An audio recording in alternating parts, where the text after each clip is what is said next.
Welcome to the Small Business Made Simple podcast, brought to you by socialmediaandmarketing.com.au. Being in business is never easy, but it can be simple, or at least simpler. Join me, your host Jen Donovan, every week where we focus on marketing, social media, and working towards simplifying your business. You with me? Let's do this. Gonna dream it big, 'cause someone out there listening. Everyone's got a voice to give, and it's time I heard you whistling, 'cause there's no point at all, in dreaming small, Why, hey there, my fabulous listener. Welcome to episode 210 of the Small Business Made Simple podcast. I am going to push your thinking today when it comes to marketing budgets and algorithms. But I do thank you, as always, for lending me your ears today. I know you have lots of choices out there, and I really do appreciate you making my podcast one of. If you're enjoying this podcast, and I'd love for you to take a screenshot and share it on your socials, and of course tag me so I can get to know you a little bit like you are getting to know me week after week on this podcast. Of course, you can find the show notes for this particular podcast episode at all the W's, socialmediaandmarketing.com.au/210, as in 210. But before I get started into today's episode, did you go and listen to episode, or have you listened to episode 209 as yet? If you haven't listened to that one, then head back there and have a listen to all the Small Business Made Simple gold. Of course, finish this episode first and then head back. And back on that episode, I was talking to Russell Pearson about launching. And look, it was one of my favorite episodes. I think he did give absolute gold in that particular episode, and I'm sure that many people took notes, and if you've listened to it, I'm sure you took some notes as well. But let's talk about today's episode, because in today's episode I want to talk to you about paid marketing strategies, but probably more around paying to be found on social media through Facebook ads and maybe Instagram ads and things like that. You see, recently I did a workshop, and at the end of the workshop I had a Q&A section where people could ask me any questions that they wanted to. And one of the questions that's really stuck with me now for a little while was from a lady who basically, her question was, how can I beat the algorithm on Instagram? Now, I think my answer was probably a little bit different to what she thought it was going to be. I think she thought I would come up with some great strategy on how to beat the algorithm, but my answer was actually rather short and blunt. Short and blunt, I should say, because my answer was you can't and you simply shouldn't. If you are producing content for social media with the intention of trying to beat the algorithm, then you, my friend, are probably failing over and over again. And when I say failing, I mean failing to beat the algorithm. Because for most of us, that's just not what happens. For most of us, what actually happens is a small niche amount of people see our content, engage with our content, and of course share and save our content. It's not normally something that we don't normally go viral. Viral is something that people do have happen to them. Absolutely. Some people and some things do go viral, but they are the exception, not the rule. Just like billionaires. Billionaires are the exception, not the rule. And as a small business owner, frankly, you should forget the algorithm exists. Just stop thinking about it. Stop making it design your content as such. There is a sweet spot, of course. If you think of three circles, one circle is content you've got time to create. The next circle is content that you want to create, or that your audience wants you to, and then the third circle, of course, is the content that the algorithm you need to create to feed the algorithm. And somewhere in between, all those three circles is that little tiny sweet spot, which is the content that you should create, of course. But you can't just create content because you want it to go viral, because you want to beat the freaking algorithm. It just doesn't work like that. And let's put on our logical business and marketing hats and talk about why that is the case, why we should forget about the algorithm. And the main reason I think you need to forget about the algorithm is because you are using someone's business, Meta's business, for free, expecting to earn money. You don't want to spend money but you want to earn money on somebody else's platform. A platform that business, Meta, spends millions, perhaps even billions on each year building it, and you want that for free. So you can see logically, it just doesn't make sense. If we're talking about a newspaper or a radio or really any other marketing platform, you can't get that for free. And yet we believe, or probably more truthfully, we have been taught and conditioned to thinking that we can get social media for free because it doesn't cost us anything to download the app and start putting content out there, that therefore we believe it should be for free. And, you know, many of us, it does happen. And realistically, when I say we were taught and conditioned, is because, you know, if you were on social media 10 years ago, that was the way it was. Like, I remember when I used to put up posts for my retail business, I might put up a post like, we're having 20% off sale tomorrow. That sale would be a success. And that's the only marketing I really did, because that's how the algorithm just pushed it out to people that locally that would be interested in that. It just doesn't happen like that anymore. But realistically, many of my leads do come from social media. Many of my clients do come from social media. But I feel that over time, it's a mixture of free and paid and other touch points, of course, as well. It's just, you know, social media isn't the only place that you can find out about me, out about my business and learn to know, like, and trust me.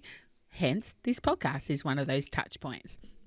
So my point is, the odds are stacked against you. You are trying to use somebody else's business for free to grow your own business for free. And logically, that just doesn't make sense. Meta, Facebook's parent company, is a business that earns money from their product, and their product, I'm really sorry to tell you, is you. You are the product that Facebook and Instagram are trying to sell. So the more you people, the more yous they can get, the more ad space they can sell, and therefore the more profitable they can be. And the crazy thing is that not only are you the product, but you're also the buyer. So they're trying to sell you to you, which, look, if you think about it too long, you will go absolutely crazy. It's absolutely crazy to think that you are the product, but you're also the buyer. And I'm not going to get into it too much because this is a clean podcast and I like to click the clean tick whenever I upload a podcast. So I'm not going to go down the rabbit hole of swearing like a truckie or a wharfie about Meta, because those who know me well know that I am definitely not a fan of Zuck and all that he possesses. So I'm not going to get into it too much, but you really have to admit that it is crazy to think that you are the product they are trying to sell, but you are also the buyer of that product. So let's flip it. Let's flip it here again without getting into too much more detail there. Let's have a look at your business model. Like, let's really look at your business model again with this hat on of how can I beat the algorithm? If you could, let's just say, beat the algorithm, could your business handle that? Could your business handle your posts going viral? I often laugh at emails and DMs that I get that say things like, you know, let me help you get 300 leads into your business every single day.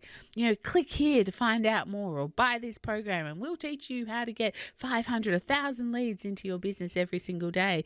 And to me, I just laugh and I think to myself, that would actually turn me quite insane. If I had 300 leads into my business every day, I would actually be rocking in the corner after day one, because that is not my business model. My business model couldn't handle 300 leads coming into it every single day. Perhaps my other business could, Spend With Us. So my online marketplace that I run with the gorgeous Sarah, www.spendwithus.com.au, just to slip a little ad in there. It could handle 300 leads a day. But my social media and marketing business, because it's a coaching business and I am the coach and I don't hire other coaches, you get me if you pay for me, couldn't handle that. So let's have a look at your business and ask yourself some questions. So again, how much more business can you handle? If you look at your business and think to yourself, how much more business can I handle? Because this is where, when private clients come to me with coaching, this is where we need to start. Because, you know, they're like, oh, I want a marketing strategy and I need to build my business and do this and this and this. It's like, okay, so how much more do you want to work and how much more money do you want to earn? And what are your income streams? Because we need to work out how much you can handle before we go out to the world and gather all these people for you. So first of all, think to yourself, look at your business model and go, how much more work can I handle? Or if you're a new business and you're thinking, Jen, I could handle 99% more work, then ask yourself these two questions. What do you want to earn this year? And or in a year, I should say, not this year because it's perhaps almost finished, but what would you like to earn in a year and how many hours would you like to work each week?